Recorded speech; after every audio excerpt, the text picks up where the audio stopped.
Good afternoon, ladies and gentlemen. Welcome to another episode of One for the Road with me, Jerry Kremen, proprietor of Sullivan's Public House.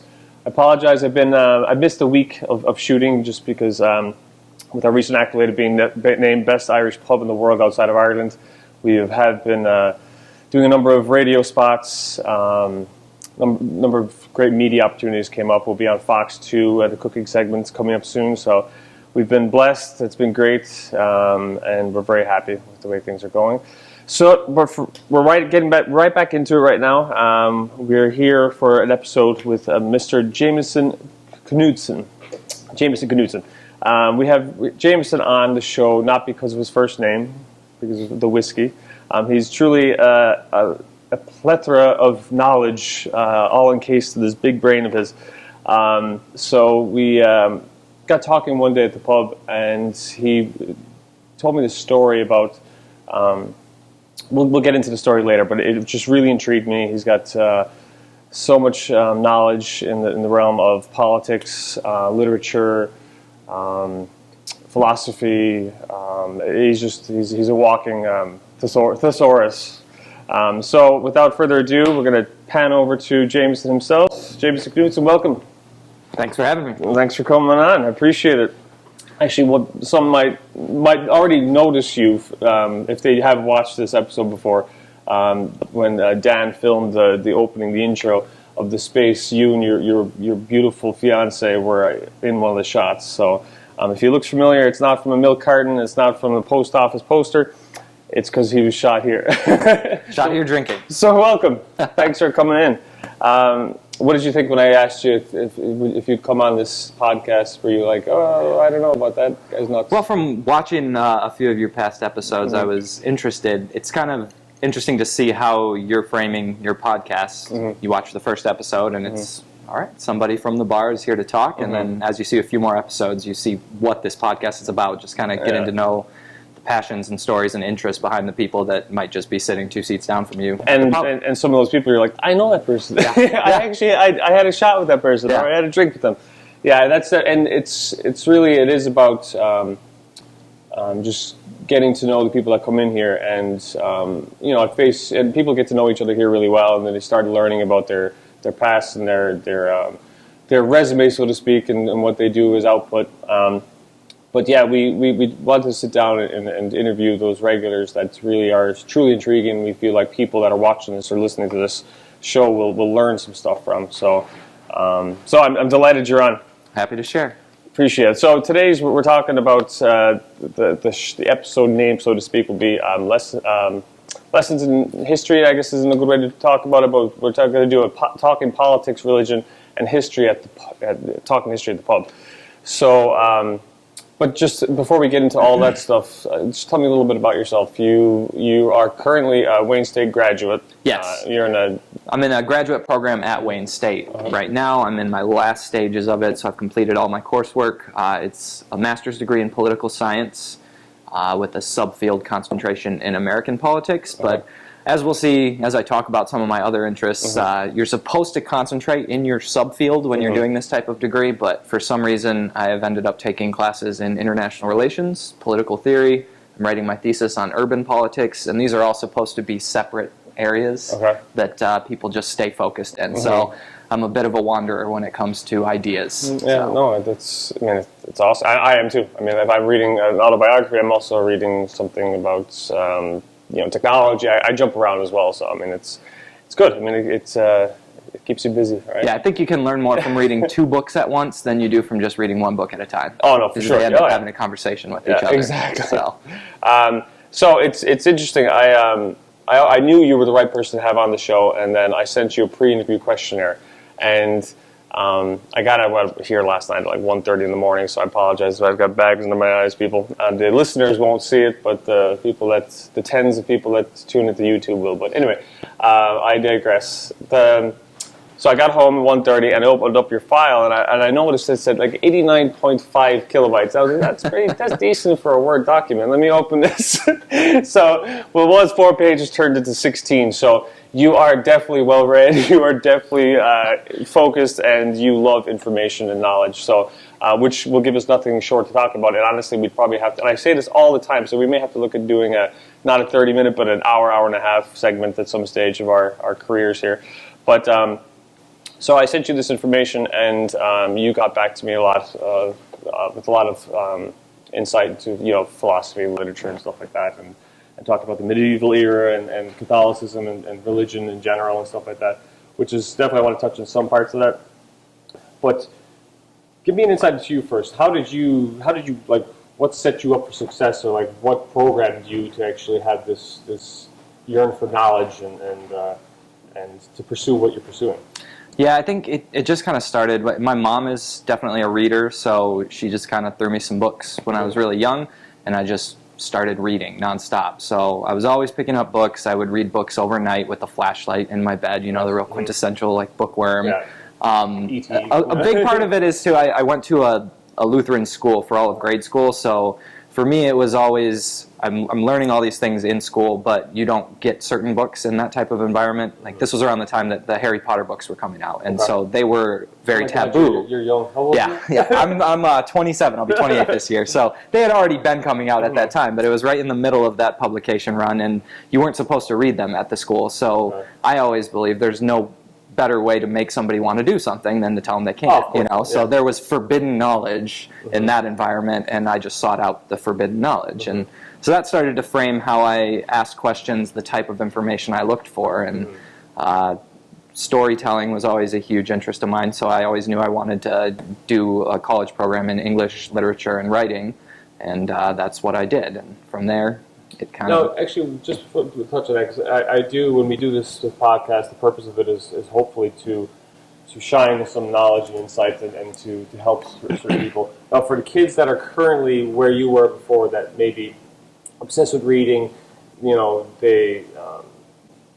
not outside playing sports. They may think that they're not conforming to how they should with sports and all that. What's your advice for them? Because honestly, looking like where I am now in my career, my life, I mean, I'm reading every night now, and I'm listening to so many podcasts, and almost I wish I did that earlier in my life, kind of like what you did right now. So, I want everything turned out the way they should for me. Everything worked out swimmingly well, but I wish there was an element where I did read a little more when I was younger. So what would you say to those kids that are potentially watching this and they are the bookworms, and what would you say to them?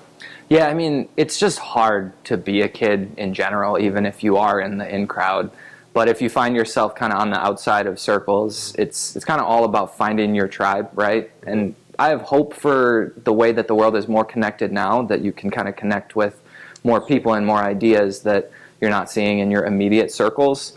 But I mean, the biggest thing for that type of child would be to challenge themselves. So I know I had kind of fallen into the circle of reading all these books. They were essentially the same book. There's the same setup, the same lesson, the same insights in every book.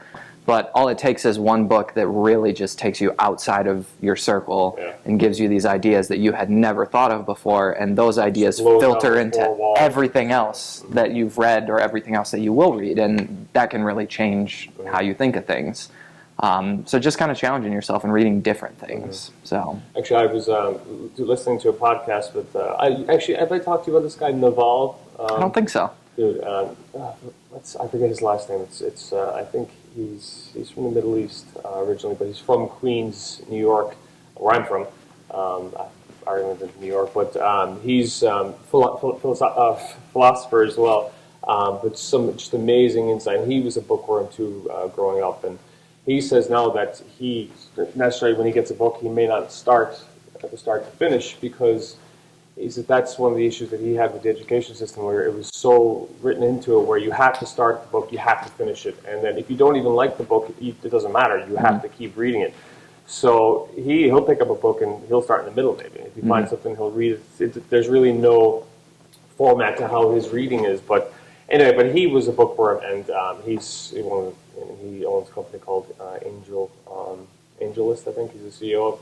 But anyway, really smart dude. You should check him out. Yeah, for sure. Naval, we'll make sure we try to get that in the YouTube notes or something. I mean, the idea that you should pick up a book and start with the beginning and finish with the end is, it seems simple, but really that's not the way to read. There's no one way to read. It depends on what you're reading. Yeah. When I read some of my more complicated texts, You read defined main ideas and thesis statements. You read conclusions to figure out where you're going to end up and if it's worth your time to go through all of that. Sure. If you're someone like my fiance and you want to know the ending of a story before you even decide to read the story or watch the movie, you got to read the last chapter before you even devote yourself to the book. It's like my wife Jamie, partner here at Sullivan's, she we'll talk about a movie sometimes. And it's funny, in this world, it's really about the richest man in the graveyard has no money.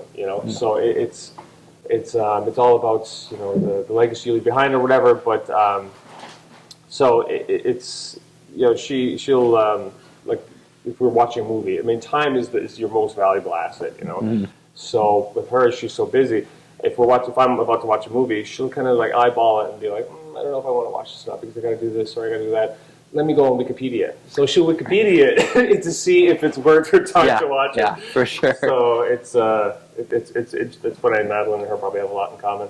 So you were a bookworm as a child, and then just through high school. Then fast forward, you have a bachelor's of arts from Oakland University. Yeah. So I moved down to the area to go to Oakland University. I started off my degree program in an English program. I quickly kind of started to realize that a lot of the ideas that were informing the stories that I liked, these big ideas that set up a world in which to have a story, they're being talked about in philosophy classes.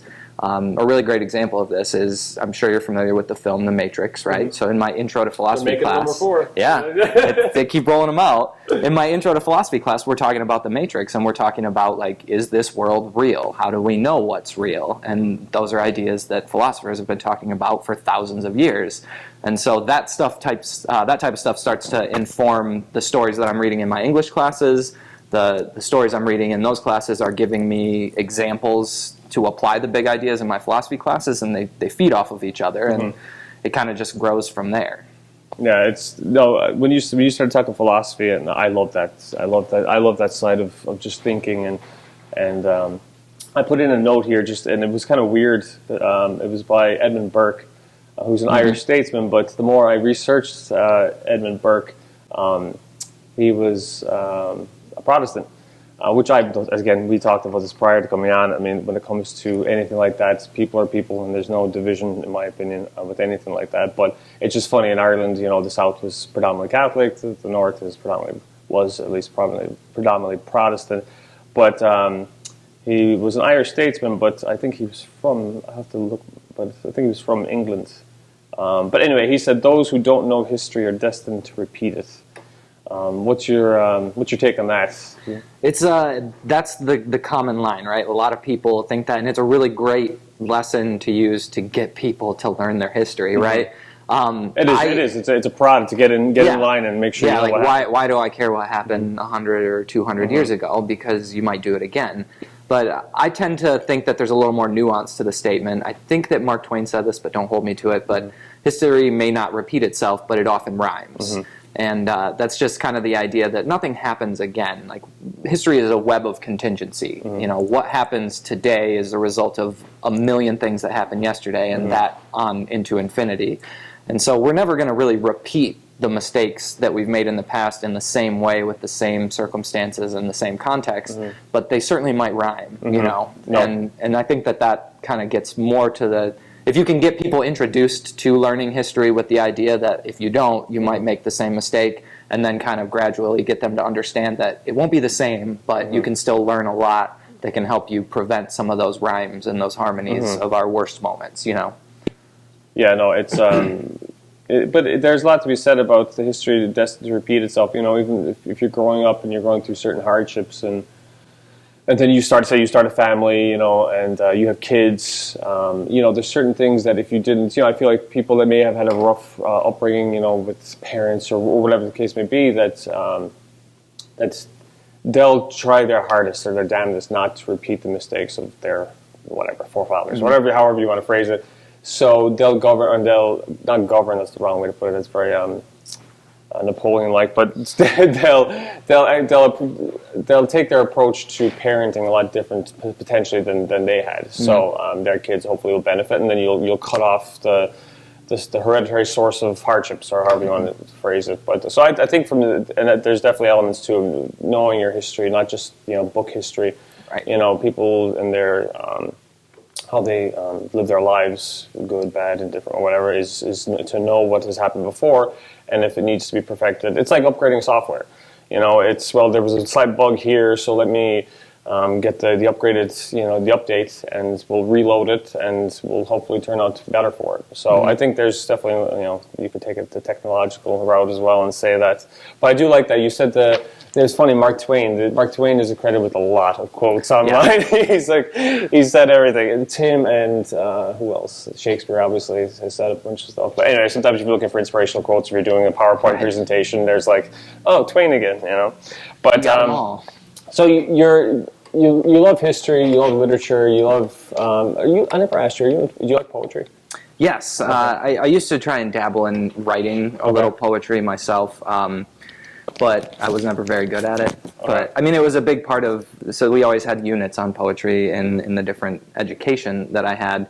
I went through my own little phase of just really loving the Beat generation. Mm-hmm. I feel like if you're going to be the type of person that wants to study literature and you're around 20 years old, you're going to be sitting on a park bench somewhere reading Kerouac and smoking a cigarette and just thinking you're the coolest person in the world. You'll probably have a Starbucks. Cold brew is where it's at. No, it's not. And then you start to look at that Starbucks and then look at the book and realize that you're just a sellout. And it's time to move on anyway. But I mean, writing your own name on the Starbucks. I definitely kind of went through that phase, and I tended more towards, so I don't like rules. I'm a very anti-authoritarian type, so the further I got into some of the older poetry that had to fit a specific form or had to accomplish a specific thing. You're talking about Shakespeare sonnets? Yeah. So studying that was, you can learn a lot from it, and there's definitely beauty in it, but it didn't like rev my engines the same way that rule breakers did, where it's just like, this is very loosely considered poetry, Yeah. It doesn't fit the typical parameters of prose where it just is telling a story or something. Mm-hmm.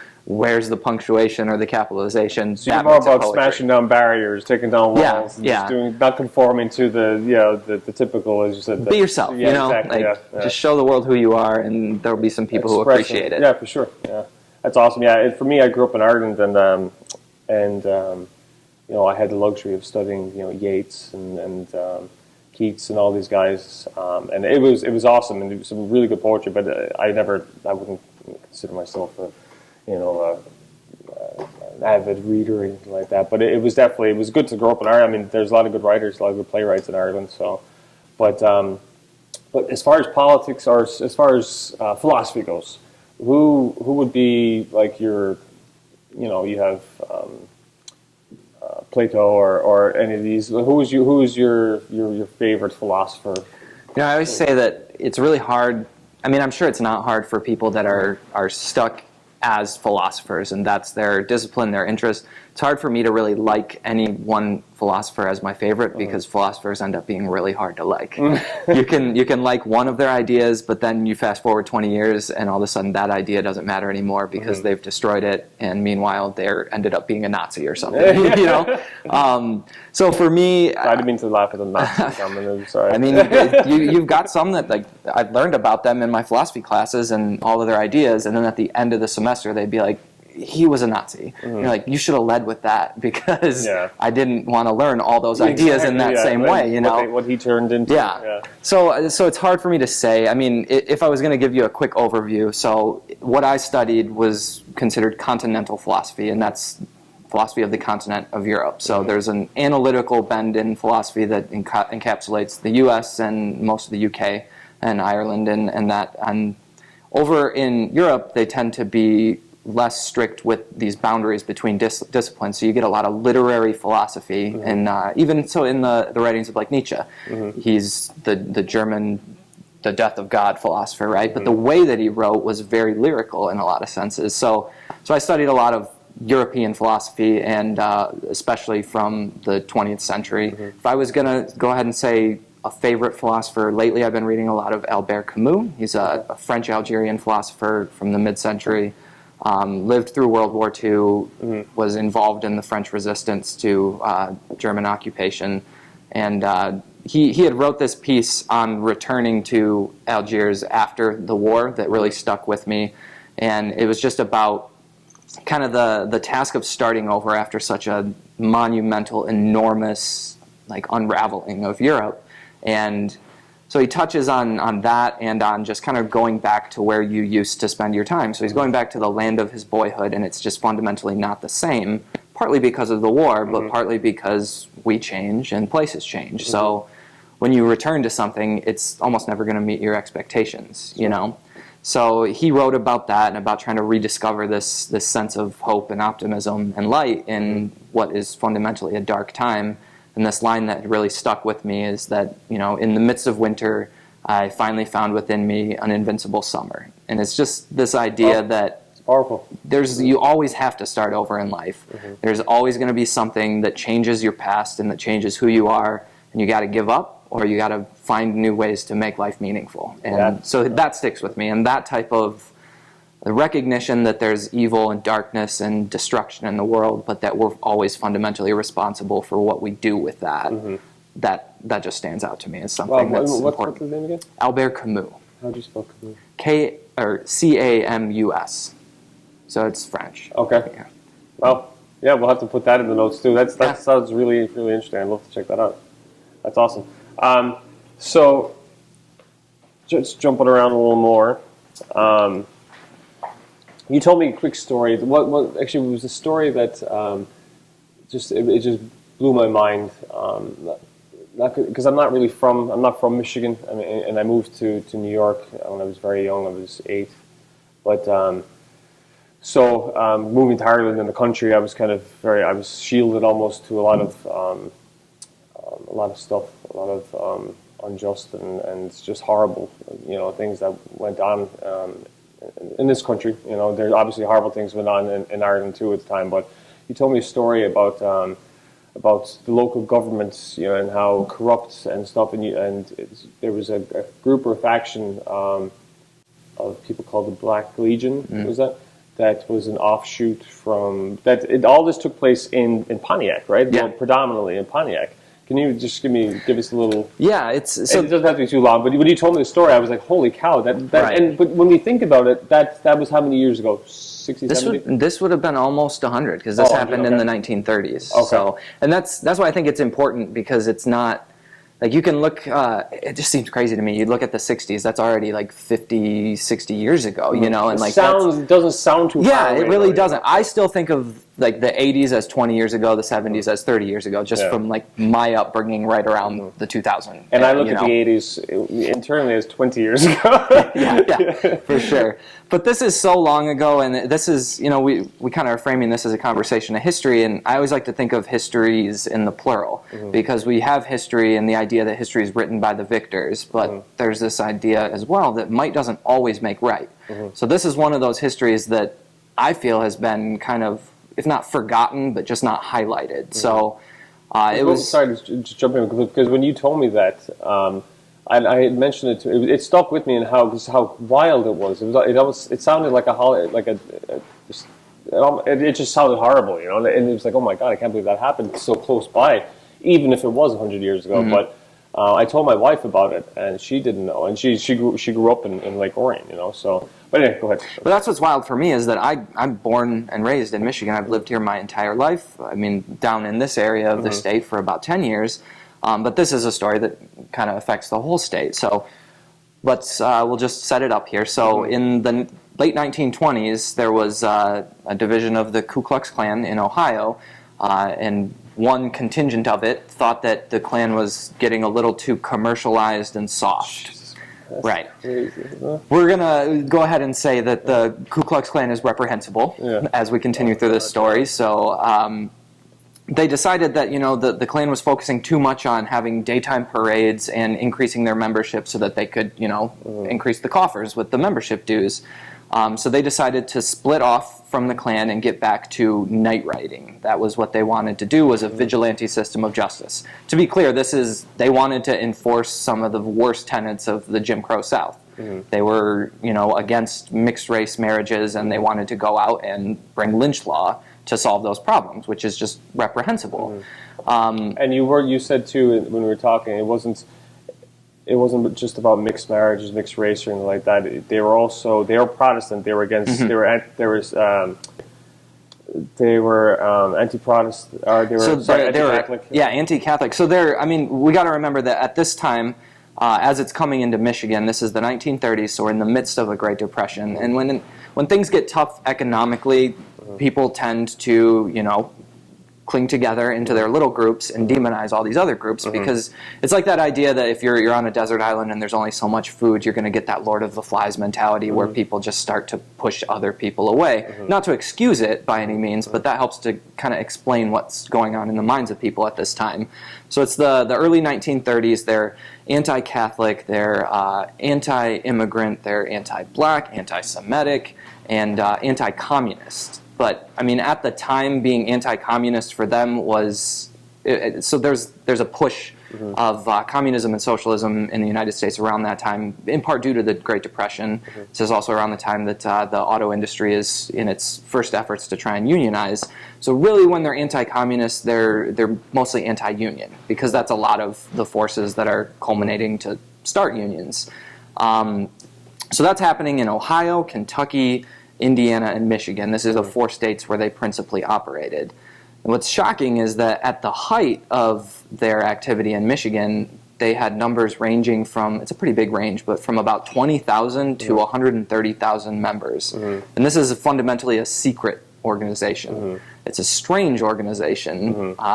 They have this initiation ritual that requires people to swear that they're American-born, that they're not Catholic, all these different things. They have to pledge to vote however they're directed to vote, and to perjure themselves when necessary to maintain the secrecy of an organization.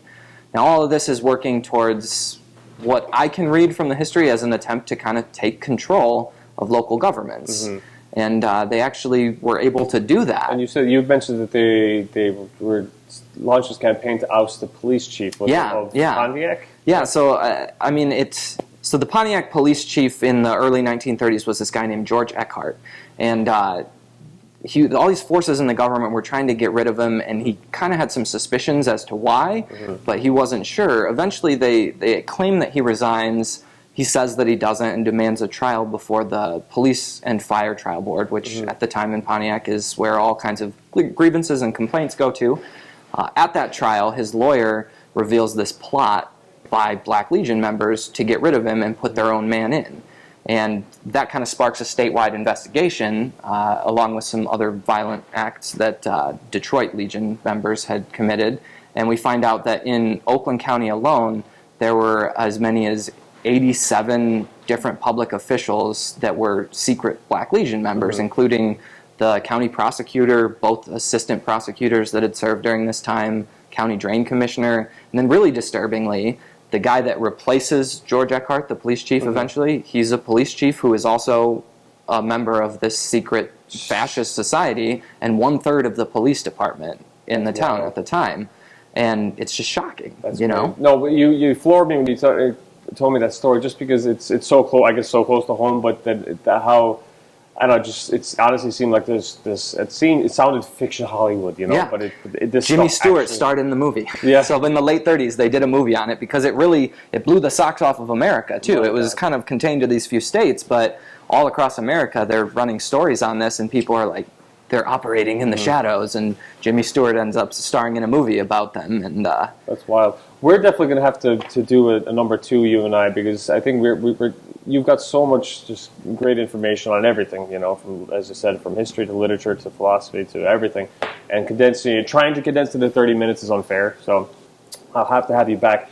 But as we wind things down, there is one philosophical question I'll ask you. If you had the ability to project a slogan, a sentence onto the side of the moon for the whole entire population of the world to see, what would it be? It's a lot of pressure now. Yeah. So it's hard, because, the moon is huge, but I'm picturing it as a short bit of space that I only have. It's got to be a big enough carved message, right? Yeah. I'll write a 50,000-word tome. Scientific what font size it will be, but everyone can see it. I guess to keep it simple, I'd have to say, think for yourself, and that doesn't mean you can't use the ideas of others or learn from the ideas of others, but you can't make those ideas your own without doing some hard thinking. A lot of assumptions underlie everything that we think and do. And as long as they're assumptions, there's danger there. Like, you got to make what's implied inside your ideas explicit, at least to you, you know. So take in a lot of information, but fundamentally think for yourself. It's the only thing that'll get you through. Sir, I like that. Jamison, amazing. Thank you very much for agreeing to this craziness and coming on, and hopefully we'll get tons of hits and people will love it and comment, and then we'll have to do a part 2. Yeah. Awesome. Excellent. Great to be here. For me, Jerry Kremen from Jamison Knudsen, we thank you for tuning in, listening, watching, all that good stuff, and we'll see you again in 2 weeks. Thank you. Cheers. Cheers.